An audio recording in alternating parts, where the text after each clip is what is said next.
kanilang kidlakas, lakas, lakas, lakas, lakas.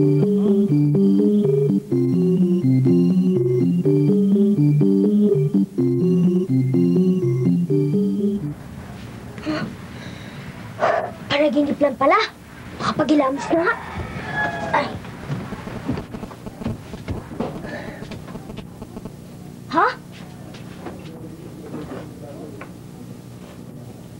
Ano ito? Totoo nga pala. Ako si Kidlakas. Pero, anong gagawin ko ngayon? Alamin mo ang tungkol sa sakit na dengue at kung paano ito maiiwasan. Mabuti pa, pumunta ako sa health center.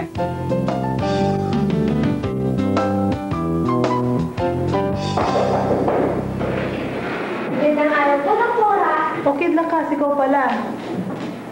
Kilala niyo po ako? Oo naman, matagal na nga kitang hinihintay.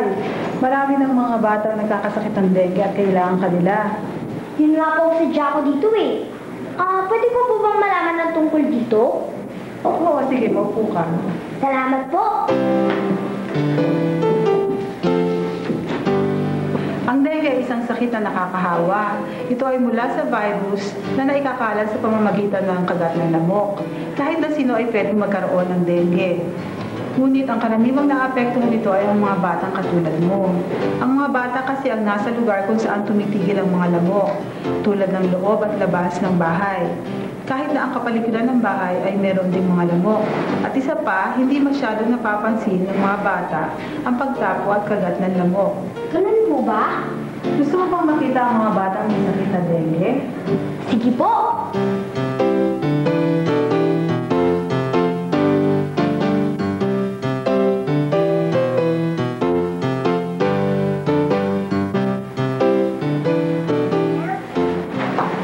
Ito ang ward ng mga pasyente may dengue.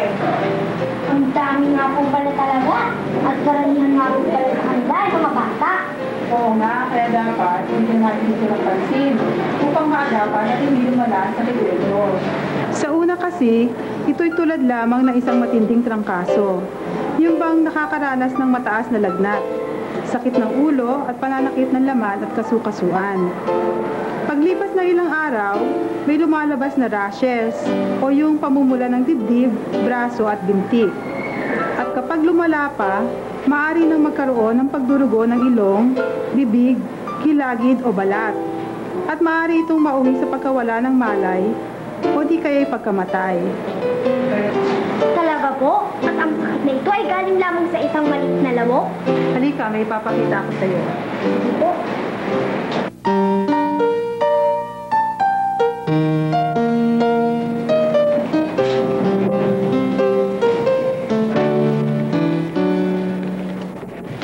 Ito ang itsura ng lamok na nagdadala ng dengue. Ang tawag dito ay Aedes mosquito. Makikilala natin ang lamok na ito sa pamamagitan ng puti at saka itim na linya sa mga paa at likod ng katawan nito. May dalawang klase ng lamok na nagkakalat ng dengue sa Pilipinas. Ang una ay ang Aedes aegypti na matatagpuan natin sa loob ng bahay. Sila ay namamalagi at nagpapahinga sa mga ilalim ng kama, upuan, aparador, kurtina, nakasampay na damit sa loob ng bahay at sa mga lugar na madilim at malamig. Ang isang klase naman ay ang Aedes albopictus na namamalagi sa labas ng bahay.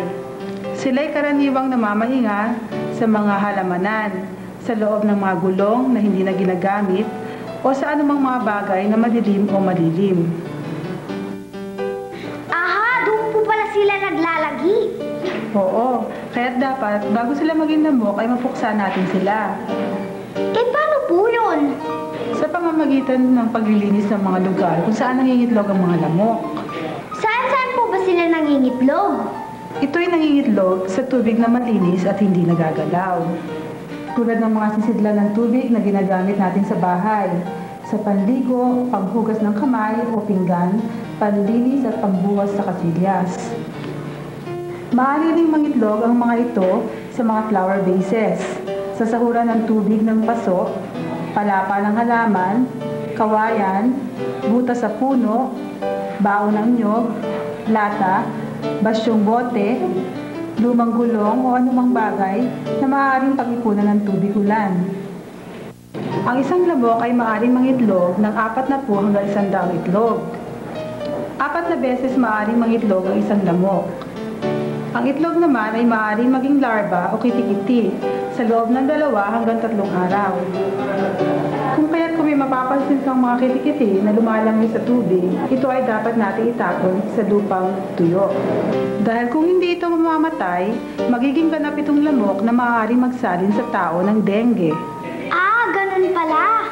Ang babaeng lamok ay nangangagat at sumisipsip ng dugo ng tao. Kailangan kasi nila ito para makabuo ng itlog.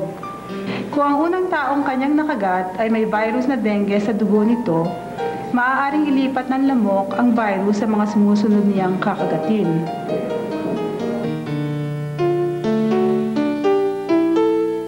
Kaya kumakalat ang sakit na dengue. Oo. Eh, paano naman po makakaiwas ang mga batang katulad ko sa kagat ng lamok? Huwag nating hayaang pamugaran ng lamok ang ating bahay, kapaligiran at eskwelahan. Ang kailangan ay takpang maigi ang mga pinag-iipunan ng tubig. Palitan at kuskusin ang gilid ng sisiklan ng tubig at florera minsan sa 1 linggo. Itapon ng maayos ang mga basyong bote, lata o lumang gulong na maaaring maipunan ng tubig. At palagi ang linisin ang alulod ng bahay upang dumaloy ng husto ang tubig ulan. Maraming salamat po, Doktor. Marami po akong natutunan sa inyo. Pakikilusin ko na po ang mga batang katulad ko para maiwasan ang sakit na dengue.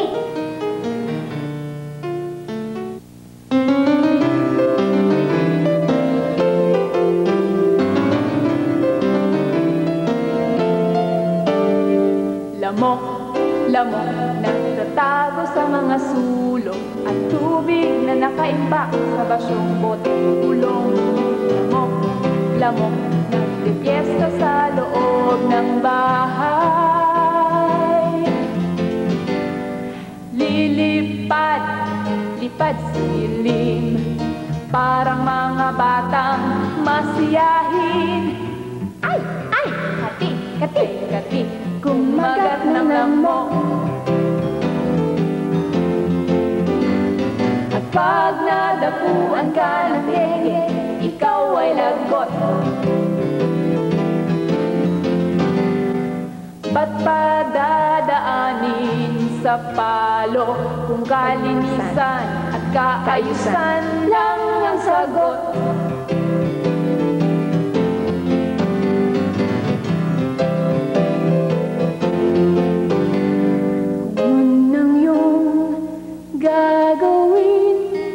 Tepok ang lamok na matiisin, kaya kilos na, tinisin ang mga gilid ng drum, palitan ang tubig sa sisilan, para maalis sa mga pesteng itlog ng lamok. Sana'y pakatandaan, sana'y makaugalian, maging masinop sa kapaligiran. Sana'y makagawian para dengue ay maiwasan, para ang mga kitik-kitik at lamok ay maagang matepok. Kitik-kitik at lamok ay maagang matepok.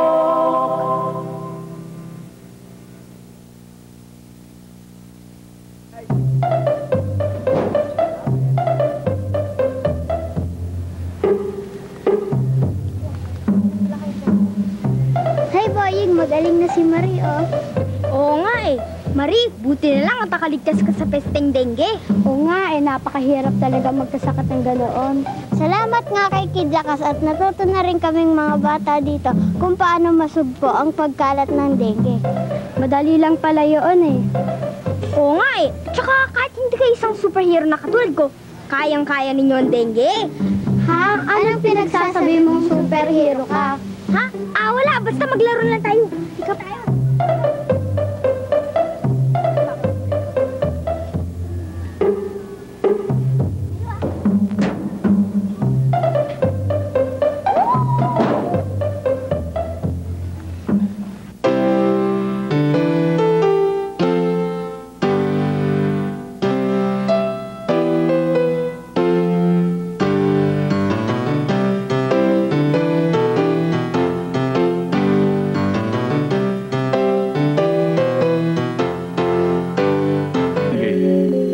Naiintindihan mo ba ako? Opo! Tatawagin ka nilang Kid Lakas, Lakas, Lakas, Lakas, Lakas.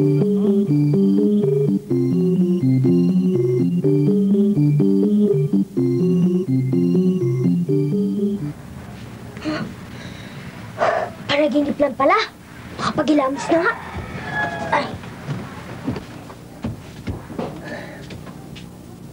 Ha? Ano ito? Totoo nga pala. Ako si Kid Lakas. Pero, anong gagawin ko ngayon? Alamin mo ang tungkol sa sakit na dengue at kung paano ito maiiwasan. Mabuti pa, pumunta ako sa health center.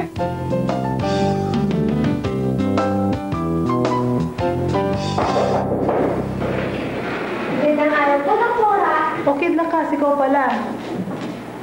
Kilala niyo po ako? Oo naman, matagal na nga kitang hinihintay.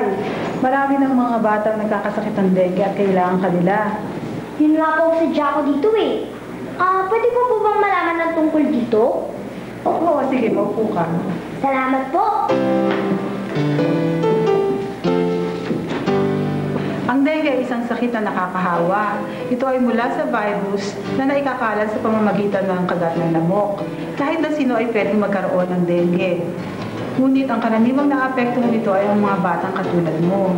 Ang mga bata kasi ang nasa lugar kung saan tumitigil ang mga lamok, tulad ng loob at labas ng bahay. Kahit na ang kapaligiran ng bahay ay meron ding mga lamok. At isa pa, hindi masyadong napapansin ng mga bata ang pagtapo at kagat ng lamok. Ganun po ba? Gusto mo bang makita ang mga batang may sakit na dengue? Sige po.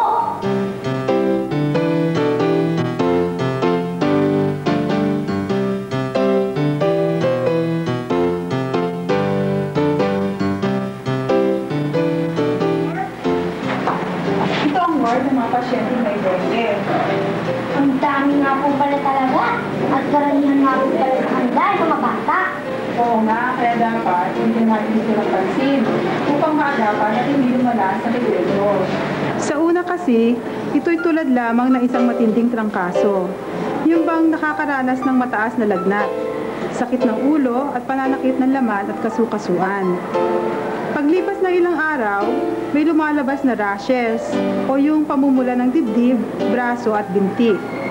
At kapag lumala pa, maaari nang magkaroon ng pagdurugo ng ilong, bibig, kilagid o balat. At maaari itong mauwi sa pagkawala ng malay o di kaya'y pagkamatay. Talaga po? At ang sakit na ito ay galing lamang sa isang maliit na lamok? Halika, may ipapakita ako sa iyo. Sige po.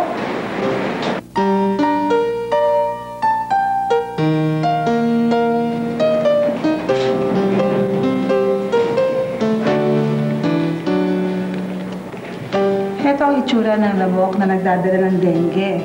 Ang tawag dito ay Aedes mosquito. Makikilala natin ang lamok na ito sa pamamagitan ng puti at saka itim na linya sa mga paa at likod ng katawan nito. May dalawang klase ng lamok na nagkakalat ng dengue sa Pilipinas. Ang una ay ang Aedes aegypti na matatagpuan natin sa loob ng bahay. Sila ay namamalagi at nagpapahinga sa mga ilalim ng kama, upuan, aparador, kurtina, nakasampay na damit sa loob ng bahay at sa mga lugar na madilim at malamig. Ang isang klase naman ay ang Aedes albopictus na namamalagi sa labas ng bahay. Sila'y karaniwang namamahinga sa mga halamanan, sa loob ng mga gulong na hindi na ginagamit o sa anumang mga bagay na madilim o malilim. Aha, doon po pala sila naglalagi. Oo, kaya dapat bago sila maging lamok ay mapuksa natin sila. Eh, paano po yun? Sa pamamagitan ng paglilinis ng mga lugar kung saan nangingitlog ang mga lamok. Saan po ba sila nangingitlog?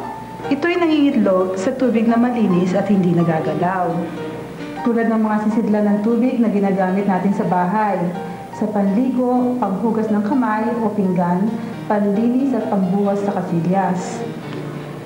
Maaari ring mangitlog ang mga ito sa mga flower vases, sa sahuran ng tubig ng paso, palapa ng halaman, kawayan, butas sa puno, baon ng nyog, lata, basyong bote, lumang gulong o anumang bagay na maaaring pag-ipunan ng tubig ulan.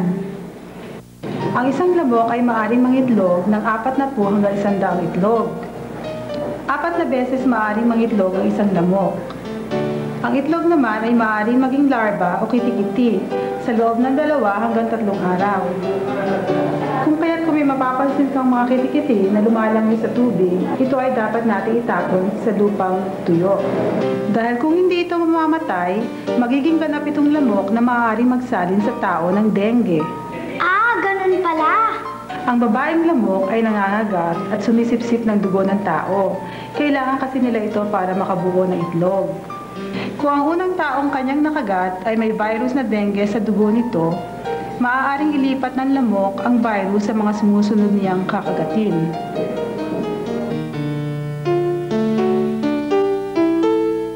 Kaya kumakalat ang sakit na dengue. Oo. Paano naman po makakaiwas ang mga batang katulad ko sa kagat ng lamok? Huwag nating hayaang pamugaran ng lamok ang ating bahay, kapaligiran at eskwelahan. Ang kailangan ay takpang maigi ang mga pinag-iipunan ng tubig. Palitan at kuskusin ang gilid ng sisiklan ng tubig at florera minsan sa 1 linggo. Itapon ng maayos ang mga basyong bote, lata o lumang kulong na maaaring maipunan ng tubig.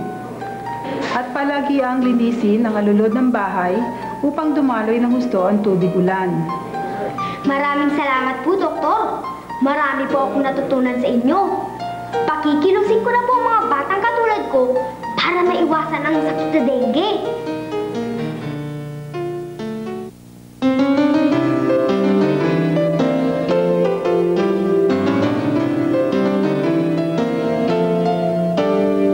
Lamok, lamok, nagtatago sa mga sulok at tubig na nakaimbak sa basyong bote ulong.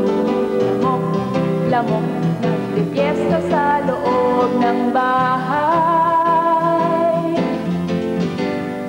Lilipad, lipad silim, parang mga batang masiyahin. Ay, ay, kati, kati, kati, kumagat ng lamok. At pag nadapuan ka ng dengue, ikaw ay lagot. Ba't pa dadaanin sa palo kung kalinisan at kaayusan lang ang sagot?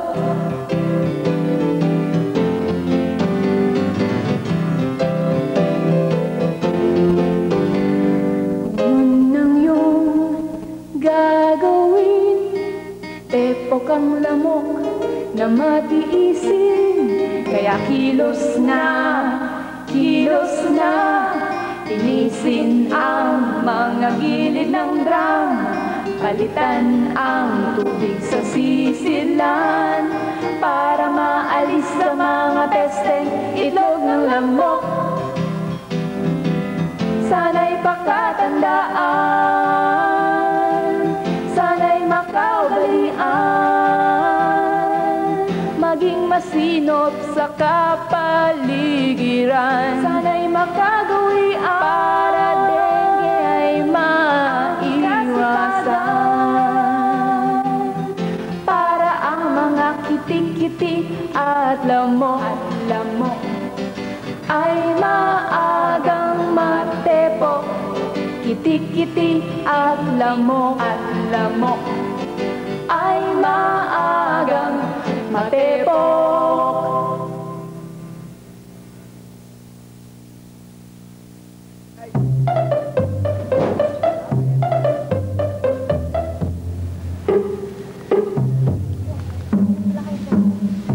Hey, Boying, magaling na si Marie, oh. Oo nga eh. Marie, buti na lang at nakaligtas ka sa pesteng dengue. Oo nga, napakahirap talaga magkasakit ng ganoon. Salamat nga kay Kid Lakas at natuto na rin kaming mga bata dito kung paano masugpo ang pagkalat ng dengue. Madali lang pala yun eh. Oo nga eh. Tsaka kahit hindi kayo isang superhero na katulad ko, kayang-kaya ninyo ang dengue. Ha? Anong pinagsasabi mong superhero ka? Ha? Wala. Basta maglaro lang tayo. Ikaw tayo.